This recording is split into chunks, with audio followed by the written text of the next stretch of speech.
এখন ভীষ্ম তো ছোট্ট বালক, খেলে বেড়াচ্ছেন রথে করে। তিনি কৌতূহল বশত যখন রাজপথে বেরিয়েছেন, দেখছেন দুটি সর্প খেলা করছেন। এখন পিতামহ ছোট্ট, ভীষ্ম ছোট্ট বালক, সে কৌতূহল বশতে ধনুকের ছিলায় ওই সর্পটিকে নিয়ে ছুঁড়ে মারলেন।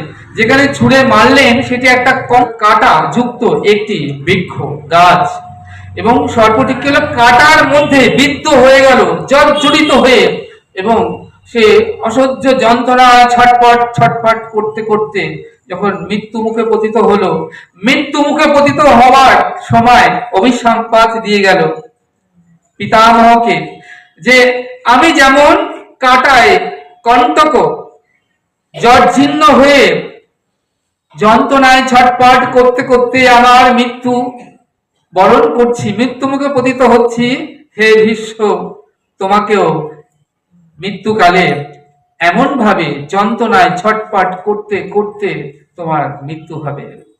এই দেখুন, একটা ছোট্ট অভিশাপ পিতামহ ভীষ্ম কিন্তু কখনোই এড়াতে পারলেন না। একটা ছোট্ট অভিশাপ গান্ধারী কোনোদিন এড়াতে পারেননি। কেউ মনে করুন আপনি গুরুপাদ পদ্ম আশ্রয় করে ভজন করছেন, খুব ধ্যান দেবেন, এবং আপনার দ্বারা এমন কোন কর্ম সাধিত হলো যার জন্য অন্যের মনে ব্যথা পেল, তার চোখ থেকে জল বেরিয়ে এলো, এবং মনে মনে সে আপনাকে অভিসম্পাত দিয়ে দিল, তাহলে সেই অভিসম্পাতটা কিন্তু ফলবেই ফলবে। আপনি যতই সাধন ভজন দান ধ্যান পুণ্য কর্মাদি করুন না কেন, কেউ অন্তরে তাপ পেয়েছে, এবং সেই তাপের ফলে যে আপনাকে অভিসম্পাত সে দিল, সেটা আপনার জীবনে অবশ্যই তার ফল লাভ করতে হবে।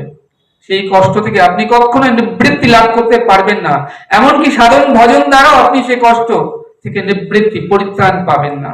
যিনি আপনাকে, আপনি যাকে কষ্ট দিয়েছেন, একমাত্র তিনিই পারেন আপনাকে এই অভিসম্পাত থেকে মুক্তি দিতে। তাই যারা ভজন করছে না, খুব সাবধান। শাস্ত্র বললেন সাধু সাবধান।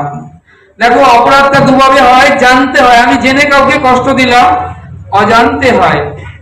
তাই বললেন বৈষ্ণবেতে হয় যদি ক্ষুদ্র ক্ষুদ্র অপরাধ, মহা মহা ভজন থেকে সে পড়ে যায় বাদ।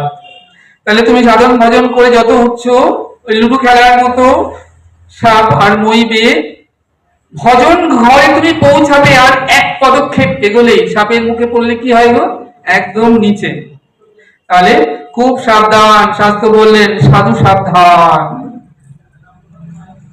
শাস্ত্রে সিদ্ধান্ত আছে, নিয়তিকে কখনো খণ্ডন করা যায় না।